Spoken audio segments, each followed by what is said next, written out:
You are watching Germantown Municipal Television, your source for everything Germantown.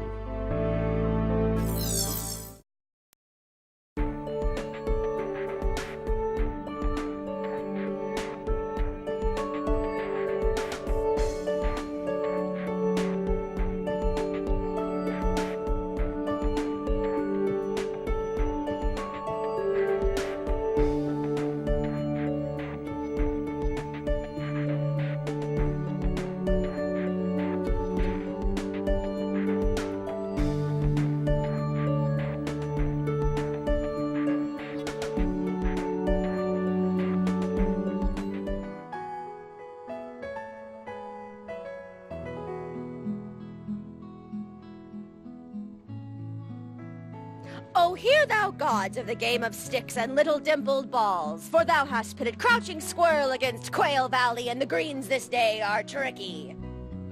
And how's the wife? God, I love Muriel. She's such a strong woman, like a Sherman tank. No feet, she has treads on the bottom, churning forward over the landscape. Keeps you in line, eh? I love that! Well, Oprah, I come from a long line of plumbers. My father was a plumber, my grandfather. It is the game of Sam Snead, of Arnold Palmer, and of Jack Nicklaus. Golf and sex are the only things you can enjoy without being good at them. All right, well, welcome again to our series called Inside GCT here at the Germantown Community Theater, and we are so thrilled to have you joining us for this, our final taping of the 14-15 season. We are so excited for our last show of the season, The Fox on the Fairway, to open on May 15th, which is 1 week from the day of this taping, and so we are very thrilled for that. Before I introduce our guests and have them tell us about themselves, I wanted to issue a special thanks to the students at Houston High for bringing their cameras out and recording for us, and for Mr. Ryan Sweeney, who is heading that program. And we just appreciate all of your assistance this year and look forward to doing this again with you next year. We also want to say thank you to all of you who view this on the Germantown Municipal Television Station. We are thrilled that you join us, and we cannot wait until you come out and join us physically at the Germantown Community Theater. So let me introduce our guests today. We have the director of The Fox on the Fairway, Tony Isbell. And we also have, for this taping, our stage manager, Chelsea Robinson. So welcome, you guys. Thank you. Well, thank you for having us. Absolutely. So let's start with you, Tony, and just introduce yourself to us. Tell us anything that you'd like for us to know. Okay. My name is Tony Isbell. I've been working in theater here in Memphis for 30 plus years as an actor and director at pretty much every venue around town. Theater Memphis, Circuit Playhouse, Playhouse on the Square, here a couple of times, and I'm married to my wife Marie for 38 years. We have 3 adult children, and that's it. I don't know, what else would you like to know?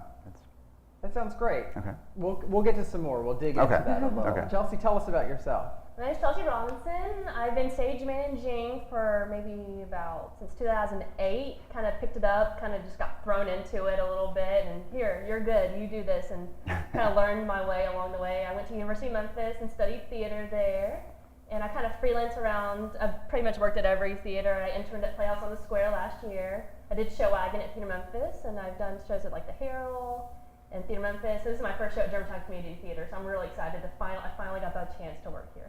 Oh, that's great. It's been a long time coming, so. That's great. So let's go with that for just a minute. So you finally got your chance to come out here. Mm-hmm. So had you heard great things about us? That's great. And what would you say now that you've been working with us here? What sort of feedback would you give? What would you say to somebody who has heard about working here and maybe thinking about coming to work here? I would say come work here. The people here are great. I felt like I was family. I felt so welcomed coming in here. I kind of knew people coming in here, so I wasn't nervous or anything, Sure. But I definitely feel like you need to volunteer here. It's a great space and great place to work, and everyone's so friendly. Oh, well, And the thank shows you. are always so professionally done and super. Everyone's very friendly and supportive, and one thing I like about this theater is that it is very intimate. I mean, you're right on top of the action here, which is an advantage. Sometimes it can be a little bit of a challenge trying to stage some bigger things on the stage, but it's nice that it's so intimate, and I mean, you really feel like you're right in the middle of what's going on, which is great. Right. So let's get into that. So why don't you all tell us about The Fox on the Fairway? Tell us the story. What are we going to see? Well, The Fox on the Fairway is a farce written by Ken Ludwig, who some people may be familiar with, probably for Lend Me a Tenor is his best known work, which I know you all staged here 2 years ago, or 2 or 3. 2 or 3 years ago. And The Fox on the Fairway is very much in that vein. We have a group of people who are at a country club. And there are 2 country clubs that are rivals. Every year they have a tournament just between the 2 of them to see who can win this golf tournament. And it's a point of pride and that kind of thing. So for the last 5 years, our protagonist, his country club has lost this tournament that they have every year. So he thinks he's got the fix in by bringing in a ringer to be a country club member who's going to beat the other club. What he doesn't realize, but we find out in the first 5 minutes of the show, is that the director of the other country club has more or less stolen that guy away from him. So so the other guy gets him to make a bet, a very large wager, but doesn't tell him that he's stolen the guy away until afterwards. So we've got this large wager, and he's stolen his player away, and now they have to find somebody to play and compete and take this guy's place. And all kinds of shenanigans ensue. A lot of romance. There's a lot of romance in it. There's a lot of running around in it. It's a very physical play because people almost never stop moving. Especially our special curtain call. So. Especially our special curtain call. But a lot of running in and out of doors, and if you are a golfer, which actually I'm not a golfer, but if you are a golfer, I think you will enjoy all the shenanigans that go on. So that's a question I was going to ask you both. Are you golfers? Have you golfed before? Does we golf count? No. Putt putt. Yeah, I've been on putt putt. That is it. I have never hit an actual golf ball in my life. But well, the good thing. You did one time. You did one time. Maybe. Was it successful? No. That's why it was one time. That's right. But the good thing about this show is you really don't have to know anything about golf to appreciate it. But if you do know about golf, you'll appreciate it even more. Some of the terms. All you really have to know about golf is the lower the score, the better. So if you know that, then you've got all the information you have to have. Great. That's great. So tell us, now, have you worked with Tony before, Chelsea? Yes. Chelsea has been my stage manager 3 times. This is the 3rd time, I think. And we have also, she has stage managed shows I've been in, and we have actually acted together. And if I can get Chelsea to be a stage manager for a show I'm directing, I feel relaxed and confident because she is one of the best stage managers in Memphis. I'll tell you that right now. Oh, yes, she is. And she takes care of it. I don't have any worries as long as I've got Chelsea. And I'm sure your staff is finding out the same thing. She's very efficient. Absolutely could speak to that. I remember when we started the process and we were looking for a stage manager, and I remember how excited you were once we really had locked Chelsea in. Mm-hmm. And yes, we received the best rehearsal reports from her. She absolutely is top notch. She is. Great. If Chelsea is working for you, then it takes so much pressure off of me because I know she's fun. going to do. I'm like the cool, calm, collected stage manager. I'm not like the mean, like in your face, like yelling at them. So. Well, the cool, calm, collected stage manager who brings a suitcase of materials prepared for the job. So I think we should have had that on stage so you could see everything she brings. That's amazing. That's what a director needs and wants. So I think that's great. So Chelsea, from your perspective, what's it like working on this show? Since, as Tony said, there's a lot of movement, a lot of activity. That's got to be a lot of responsibility for the stage manager. A lot of writing and blocking. That's like the big part. At the beginning of rehearsal, the stage manager writes in all the blocking where the actor moves it on. And a lot of it's changed since we move on stage, so I have to like erase and like write it back in and erase it again and then make the changes and make sure that they know their lines. Katie, my assistant stage manager, Katie, and I have been doing line notes now, so hopefully they're off the book now and they've been stumbling on their lines a little bit, but they're getting there. They're getting there. We give them their line notes and everything to help them out, and make sure that they're doing what they're supposed to do. So why don't you take us, just to help our audience who may not understand what it's like to be a stage manager, talk to us from the beginning. What is it? What do you do as the stage manager in a production? Because in all of our Inside GCTs we've done, we've had our directors here. So I think we have a pretty good sense, but I'm going to ask you too, Tony, from your perspective soon too. But we've had actors to talk about what it's like to be an actor. So tell us your process as a stage manager from the beginning to where we are today. Well, the first thing you gotta do is read the script. So you gotta know what the show is about. And then second, I read the script again, and then I like make my prop notes and like sound cues and any kind of costume changes. I'd like keep like, I'd have my MacBook and I like use my Excel spreadsheet and everything and type all those in. And then I read it the third time just to get it clicked in my brain. And then you're at the first rehearsal, you have your, your first reading of the script. And then after that, you're in your blocking mode. You have to write all that down, and we're next door over there. We have to you have to spike the floor. You put the tape on the ground to mark out the set, and then you're over there for a couple weeks, and then you finally get to move on to the stage, and that's where everything changes. It's always different. It's different because, like she said, over there we're working with tape on the floor to indicate where things are, and over here.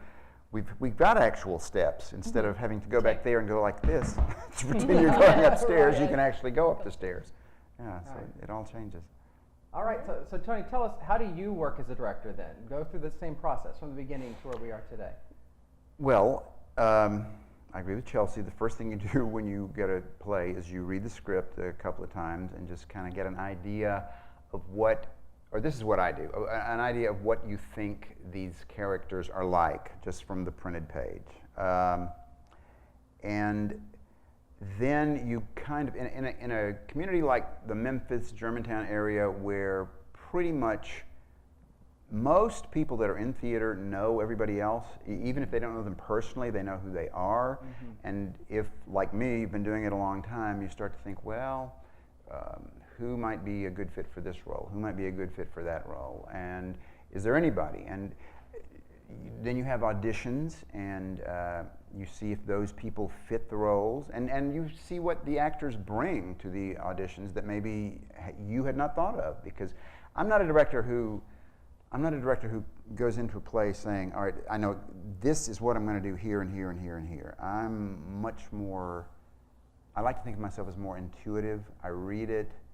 I try to get an idea of the general world of the play, and then what I try to do is create an atmosphere where the actors can bring whatever they have to bring, and I try to create an environment that's very safe and supportive and lets them do their thing, because I very much believe that theater is an actor's medium in the way that maybe film is a director's medium more so. I mean, of course there are directors and actors in both. But for me, in the theater, it comes down to what the actor is doing on stage, because they're the ones who are going to be here every night. Once the play is open, I can come and watch, but I can't help them out if they have problems. That's my job to keep your direction. That's right. And so then it's just, it's a lot of repetition, because you constantly go over the scenes, you discover new things in terms of blocking, just in terms of characters, in terms of what is going to make something work. And I approach a play like this a little differently than I would if it were, Anton Chekhov or something, because these characters are they're very funny and they're very entertaining, but I don't think it's a hit against the play to say they don't have a lot of psychological depth. That's not what this play is about. This play is about, Ken Ludwig, he's very good at making this kind of play, and sometimes I refer to a play like this as a laugh machine, because he has written it. He provides a blueprint, and then the actors and directors have to build that machine. And if we follow the blueprint and build it correctly, it's almost guaranteed to provide lots of laughs, just because that's the way it is, and he's very good at it. Farces have been around for thousands of years, and a lot of the basic stuff about them is the same as it was 1,000 years ago. Sure. There's some kind of high stakes thing going on, which we have in this play. and there are at least two camps that want different outcomes for the high stakes, and the play then is basically about which side is going to prevail in that high stakes contest, and who's going to be the silliest doing it. So that's kind of where we are. Now, did you have those conversations with your cast about this is the structure of the play, that it is very much written like a farce, and just that very conversation? Did you have that conversation with the cast? In a way I did, and I mean, I told them, you know, I said, you guys, you're great. I said, and I love the script, but it's not Shakespeare. It is what it is, and it's incredibly funny. And this play depends a lot on timing and energy and precision, and that's the kind of thing that we worked on here, more so than, like I said, motivation or great psychological depth. I mean, you're pretty much given what's going on, and you work with that, and you just have as much fun as you can. That's the thing about a show like this, is it's so much fun to work on, and it's so much fun to watch, I think, because this is the kind of thing that you don't have to worry about, well, what's the message here, or what's the great takeaway from this play. The takeaway is that it's really funny, and it's a lot of fun, and you will be entertained for an hour and 50 minutes. Sometimes I get lost by watching them. I'm like watching them, and I'm like, oh, I have to be on book. Sorry. Can we go back? Because it is so entertaining. Yeah. I always watch them. They're great. So speaking of them, who are they? Tell us about your actors and the roles that they play. There are 6 people in the play, 3 men, 3 women. There's Howard Price, who plays Bingham, who is the director of the country club that has been losing for the last 5 years. There's Pamela, who is on the board of the country club, and they've known each other since they were children. Then there's Justin, who's a young man who's just started to work here, and Louise, a young woman who has been working at the country club. And they were both in Lend Me a Tenor, too. Yes, so. they were both in Lend Me a Tenor. So who plays those roles? Oh, I guess I should have told you that, yes. Bingham is played by Howard Price. Right, okay.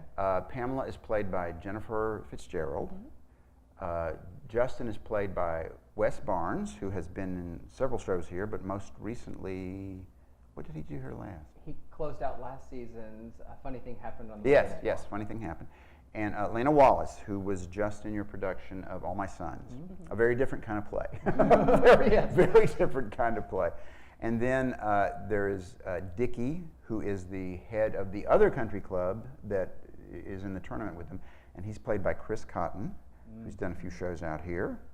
And Linda Corti. Muriel, played by Linda Corti, who Muriel is actually married to Bingham, the head of the losing country club, and Pamela is the ex-wife of Dickie, the head of the other country club. So you've got these kind of cross-purpose interactions going on between the men and the women. And I don't want to give too much away, but there is some romantic shenanigans that go on between those people. And the young couple, played by Wes and Lena, they at the beginning, one of the very first things that happens in the play is they get engaged, and it's they're so excited, it's so wonderful. But then, again, not giving too much away, an issue comes up that looks like maybe their engagement is not going to last, and so they have to fight to get their relationship back together. And yeah, you have to see it. You have to see it, because I don't want to give away too many plot points, Sure, because so many of them are so funny when they come up. But the one thing this play really doesn't have that a lot of farces do is mistaken identity. I was going to ask. No. I mean, there is a reveal toward the end, but it's not really mistaken identities. Everybody is who they say they are all the way through, and they don't really cover up. But there is a lot of misunderstanding about what's going on. One character seeing something happening and interpreting it one way when really it's another way, and as I said, a lot of running on and off, chasing each other, and a lot of people coming together very happy and then getting into a fight and coming apart and then getting back together and coming apart. So that goes on quite a bit. Yeah, I was going to ask about the mistaken identities, because I know that Ludwig's other play, Lend Me a Tenor, has a lot of mistaken identities. That's really the crux of that one. And a lot of farces do. That's but right. this one actually, That's the one thing that it doesn't have. It does have the doors people run in and out of. It does have the high stakes, and it does have the reversals of fortune that happen, but no mistaken identity in this one. So it's a little unusual in that way. So help the audience understand, what is the rehearsal process? How long is that? What does that look like? How far back did you all begin this? This one actually was a little shorter than I normally would rehearse. We're going to have about 5 weeks of rehearsal, maybe not quite 5 weeks. Part of that was because I just directed a show at Theater Memphis called Rapture, Blister, Burn, and I started rehearsing this one basically the week after that opened.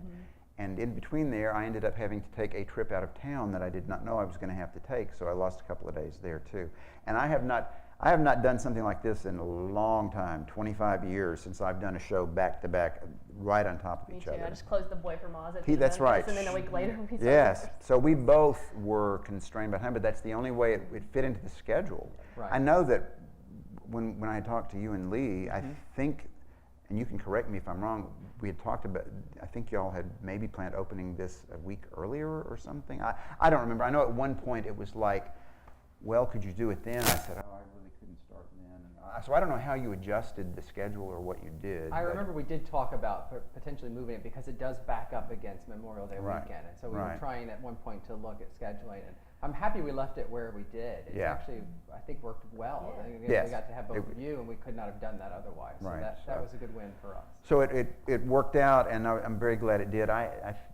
This is only the second time I've directed out here, the other one being Social Security, and I honestly don't even, that was like 7 or 8 years ago, maybe? I think that's what you told me when we I first think met so. a year ago. Yeah. So it was a lot of it was a lot of fun to come back out here and work. I had kind of, I mean, you know, but again, you kind of forget how nice and intimate this space is, and I mean, the audience, you know, you look out here at the audience, and I don't think anybody's further than 25 or 30 feet away from you at the most, and that's nice. That's nice to be able to Especially have with that. the renovation, especially with the, I guess y'all had like the platform, like a stage, actual stage. Right, right. We did. I was going to ask you that. You know, when you did Social Security, we were on our stage was 36 inches tall. It's now 9 inches tall, you know, off the floor. It's different. Although I don't know that it has affected. It seems to me that the stage is wider than it used to be, but I know that can't be true because you've got those permanent. It's correct. It's not true. You've got those We standing walls, but it feels wider. So I don't know. I don't know. Golf swing now, so I don't know hitting the how. ceiling. I don't know how lowering the stage could make it seem wider, but it does seem wider to me. And it's, well, I tell you, in the course of the play, there's one point where people actually step off the stage and back on the stage. So that's simpler to do, obviously, since it's not 3 feet high. Now, I don't know if I could have done that. That's correct. But no, I think I like this lower level out here. I think it works well. So we're very happy with it. So let's talk about the set a little. So tell us, one of the things that I like to ask the directors of our shows for our Inside GCT is to talk to us about the process to get to this set. Because when you started, did you have this set in mind? Did you work with our set designer? And talk to us about that process. Because I think our audience, when they come to see it, sometimes they forget or don't know that there's a process involved to get to what they get to see. Yes, Andy Saunders is the designer, and again, you read the script, and you know, as in most of these plays that have been done elsewhere, they have a diagram in the back showing what the original production did, and for this show, it was basically a question of reading it, and there are certain things that have to happen in terms of entrances and exits, and also there is a bit of putting. Like on stage putting, where they putt balls, and you know, when I first read the script, I had sort of imagined, for instance, that would take place all the way down stage, and so that people could really see it, and you putt the ball, but it has to go off stage, and we kind of talked about that, and I think it was Andy who suggested that we have this hall, we call it, all the way upstage, and so that's where the putting takes place now, and that probably works much better than my idea of having it down here. So that's the kind of thing that can happen when you talk to a designer about, well, how are we going to handle this putt that has to go off and have it downstage? And well, he says maybe it would work better if we had it upstage, and that way we could control it a little better and give some different levels. That's get why it's some nice different to have levels in a set instead of being just flat. Yes, exactly, and that also kept this space downstage free for the blocking and the running around that we have to do down here. Because if we had done that putt down here, it would have changed all the entrances and everything. So I think this worked out much better. So you look at the number of doors you have to have for a play like this, and we actually have one entrance fewer than they suggested. But because of the way our set here is laid out, because of the way the theater itself only has certain entrances and exits where you can get on, we really didn't need that fifth door, and everything worked fine in terms of entrances and exits without it. So you talk to the designer about that. What do you need, entrances and exits? It also calls for a bar, and we had to talk about whether it had to be a bar you could actually go behind, like a bar, or if it could just be a built-in bar, which is what we ended up going with. That was partly a space consideration, because if we had a bar that you could go behind, that would cut 3 feet off our width, and we didn't need to lose that 3 feet for one thing. But this also just works better in a way, because you can just grab and go instead of having to go behind and mix your drinks. It's right there, and you can grab it and go. And they do a bit of drinking in this play. They do a bit of drinking in this play at different times. It's funny. It's very funny, yes. So yeah, the whole process was very collaborative, and we talked about, colors for the set and what the number of entrances we had to have, and the number of windows that were necessary, which we actually ended up not having any windows in the set, but there's a big window right down here that looks right out onto the stage. They won't be able to see it, but it's right there because we look through that window quite a bit. It looks out onto the golf course. So it was anytime you work with a designer, I find as a director, it's a very collaborative process. And the good thing about Andy is he's done so much out here, he kind of knows what you can and can't do, what will work and what won't work, and he gave me some very good guidance on a couple of things about how to handle things like that. He was the hallway and the bar. I mean, he was perfectly willing to give me a bar I could go behind, but he was very he was very good about telling me, now if you do this, you're going to lose 2 or 3 feet over here, and how is that going to affect your blocking? And that's the kind of thing you have to take into consideration. Yes, we're very lucky to have Andy. Yes. Very, very lucky. Yes. He's our jewel. We will not give him away. So, Chelsea, I want to revisit something you had said earlier. You talked about making a prop list. I assume farce sometimes uses the props themselves as comedy. So does that happen quite frequently? Oh yes, I won't spoil it, but there's some funny prop bits in the show. And so you made this prop list. What happened after that? I mean, do you go collect these props? Well, we have our prop designer. We have Betty, who is our prop mistress, prop master, who creates all the props, and I make her the list, and she goes out there and makes it for us, and or buys it, or whatever, or uses it from storage, or. So just give us an idea. How long was this list for this show? It was a little under a page. Oh. Man. Single space, double space. There was a lot of golf stuff, and I haven't updated it, so there's probably some stuff that's been added. But and we specifically for this show, we needed things like a vase that becomes a very important part, golf clubs, lots of golf balls, and liquor bottles, lots of liquor bottles, pads of paper.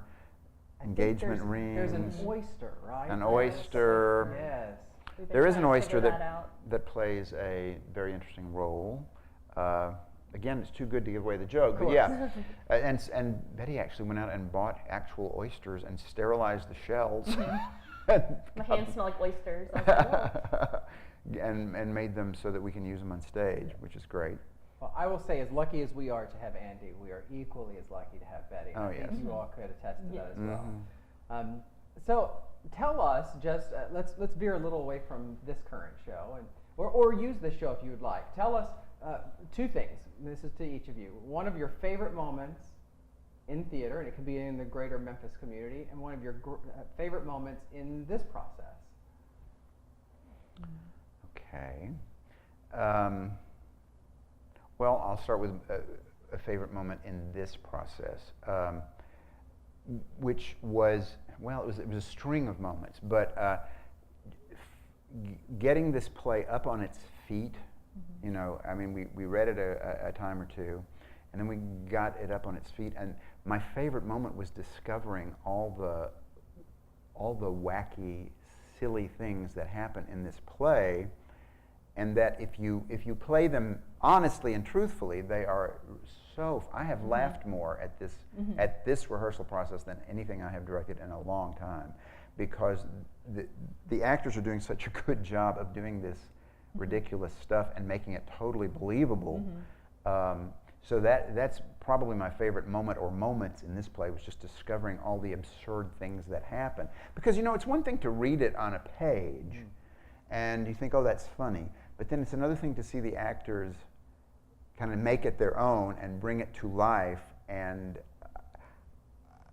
there have been times I've almost had tears just watching these people do this stuff. So that was certainly a favorite moment here. And maybe you talk about a favorite moment here while I think about a favorite moment in another play. I think just watching the cast, just how they've grown in the process of the show. They've really developed their characters really nicely, and they're finding new things. I'm excited to see the run, to see if they even find even newer things that they discover. That's always fun to watch an actor develop their characters. Yeah. And I'll tell you, one of my recent favorite, I have many favorite moments in theater, but one of my recent favorite moments was I recently directed a production of The Heiress at Theater Memphis, which had a special meaning for me because the last time it was done in town, 30-odd years ago, I acted in The Heiress. And when they decided to revive it after so long, they asked me if I would be interested in directing it, and I thought about it a moment, and I said yes. And it was such a good experience, and it turned out to be a great production, beautiful set and costumes. Chelsea was in that play, and she also helped with the set changes, the scene changes. In fact, she did them all herself as the maid and did a wonderful job. But that just was very special to me to do that after so many years, after having played the role, 28 years ago. And it was also special because it was one of those moments when the title character, the heiress, the young lady, I really wasn't sure who I was going to cast. I had a couple of people that I thought could do it. And out of the blue, a young woman who was new to town, this was her first audition she came to in town. She's done theater and some film stuff.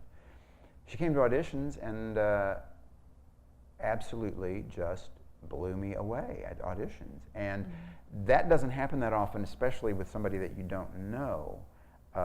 And I felt like I thought, man, am I taking a chance? Because that's the central role and very pivotal, and it has to have just the right person. And I had never seen any of her other work, which always makes me a little nervous, you know, not having seen somebody's actual work.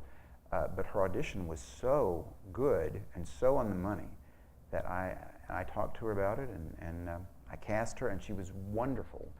So that was a very favorite moment, to see all that come together after having such wonderful memories of doing it so long ago.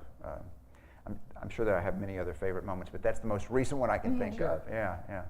Mine is probably, I stage managed a show called Spamalot at Place on the Square, and that was my first big show to call, calling all the light cues, and I did all the sound cues, and there was fog, and there was projections, there's all spotlights, there's all sorts of kinds of things in that show, stuff flying in and out, like the hand of God, and some stuff for the Vegas number, the Knights of the Round Table. So I think that was my favorite moment, because I was like, I'm calling a really big professional show here, and there's a big audience out there, and it was kind of cool. This is all happening because of me. The stage manager's calling that cue. When you see something flying in and out, it's the stage manager. It's the crew members not taking it on their own. Sure. They have someone calling it to them through a headset. So in this show, you have the hand of God flying in, and fog, and lights. And not quite. We have lights. We have lot of sound cues. This show is We have a lot of sound cues. This show has more sound cues than any show I've ever Probably directed. over 50 sound cues. Wow, that's amazing. I mean, when I read the script, I was like, oh my gosh, there's another sound cue. There's another sound cue. There's another sound cue. On the other hand, the light cues are going to be fairly simple. I mean, I don't know how many light cues there will be, but there are a lot of sound cues, more than any show I've ever directed. Sound cues too. And some of them are a little tricky. So, but I have total confidence That's that tomorrow. Chelsea We have our will- dry tech tomorrow we so. will see how it all goes, and I know it'll go great. Well, I think that's great. Well, let's dive into our favorite thing to do here, which is finish up these interviews with the famous 10 questions from inside the actor's studio. Oh my gosh, okay. Okay, you ready? Now, it's almost like lightning round, so don't take forever thinking of it. We Oh, want okay. that first thought that comes to mind. Okay. All right, Chelsea, what is your favorite word? Whimsy. Ooh, Tony, favorite word? Parabola. That's a line in the show. That's a line in the show. Okay, Tony, what is your least favorite word? Oh, unkindness. I don't like it when people are unkind. Chelsea? Moist. I don't like that. Like a moist towelette? No. That's great. That's great. All right, Chelsea, what turns you on? Theater. It's my favorite thing. It's my passion, so it's kind of what I love to do. Tony? Well, theater, but I will say more specifically talent. To see somebody who's really talented do their thing is just thrilling. And you have plenty of that in this show. Oh, gosh, yes. The whole cast. The whole cast is talented, as well as the staff and the designers and everyone. It's very talented, yes. Great, great. So, Tony, what turns you off? Oh, well, this is kind of like unkindness. What turns me off is seeing people being sloppy or not giving their 100% when they're doing something, particularly related to the theater. Phoning it in. If you're going to do it with 100%. I don't like arrogance or rude people. I don't like it when people tailgate me. See, we learned so much from these. Chelsea, what sound do you love? I love like the violin. I love listening to the violin. I love that. I love to hear babies laugh. I know that sounds like a cliche, but you can ask my wife. When I find a baby laughing video on the internet, I always make her watch it because it amuses me so much. So I love to hear babies laugh. That's sweet. Tony, what sound do you hate? The sound of a car wreck, because I had one not too long ago, and the sound of metal against metal grinding. Yeah, I like saying like nails on a chalkboard. It's the worst. I don't like it. I don't like that. All right, this is one of our favorite questions to ask here. All right. Chelsea, what is your favorite curse word? Oh, I don't. Well, I do sometimes, but people don't expect me to. Chelsea does not curse. Oh God. You can spell it if it will help. Okay. My favorite curse word. I say.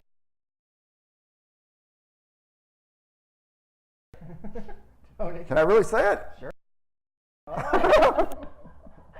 All right. If you have to bleep that out, go ahead. That's great. I don't know. Last show we had kids, so we just asked for the first letter. That was probably very great to hear. There's a couple curse words in this show, so. Yeah. Oh, but not really. Not really. too bad. Not too bad. Tony, what profession other than yours would you like to attempt? Wow. I suppose at one point, years ago, I would have been interested in being like a psychologist, but I just never pursued that. But I think theater is kind of like psychology in a way. And directing is kind of like being a psychologist. Yeah. Chelsea? Probably like a kindergarten teacher. I'm really good with kids and. Stage management is. Yeah, It's kind of like working with kids. Yeah. Right. Like babysitting, exactly. That's Keep them great. in line. Chelsea, what profession would you not like to do? Probably like a police officer, because I don't really want to mess with people, because especially like people stealing stuff, and I would be too nervous. I don't have that or to me, I'd be like, you can go ahead, just keep going. What profession would I not want to do? accountant, probably. Dealing with numbers all the time would not be my cup of tea at all. It's not, Sitting at the computer all day. No, it's not fun. All right, the final question. If heaven exists, what would you like to hear God say when you arrive at the pearly gates? Tony. I never thought I'd see you here. No, that's not what I'd like him to say. I'd like him to say, good job. Come in and have a cup of coffee. You made it. Well done. You scored at life. All right.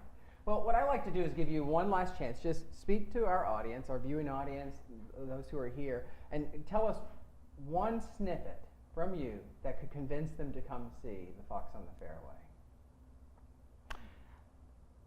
If you come see this play, I guarantee you will laugh. More than once, probably many, many times, and you will have a great time. And what I think is a great bonus, this play is fairly short for a 2-act play. I mean, even with intermission, it's only going to run about an hour and 50 minutes, I think. And that's a short time. You get in, you get out, you laugh, and you get to tell everybody what a great time you had. Well, it's funny, and you get to see a lot of ugly sweaters, so that I'm looking forward to that. So there's going to be a lot Chelsea, you gave it away! But I'm not spoiling it and say, well, I don't know what they look like. That's so it's true. going to be a mystery. Each right. time you see it, it's going to change. Well, that is great. Well, I thank you both for being here and for telling us about it. And again, the Fox on the Fairway opens at the Germantown Community Theater on May 15th and runs for 3 weekends. Get your tickets now because they are actually selling very fast and they're selling early, which is great for us. Good. So get those tickets. You can call our box office at 901-937-3023, and we look forward to seeing all of you at the Germantown Community Theater. Thank you so much.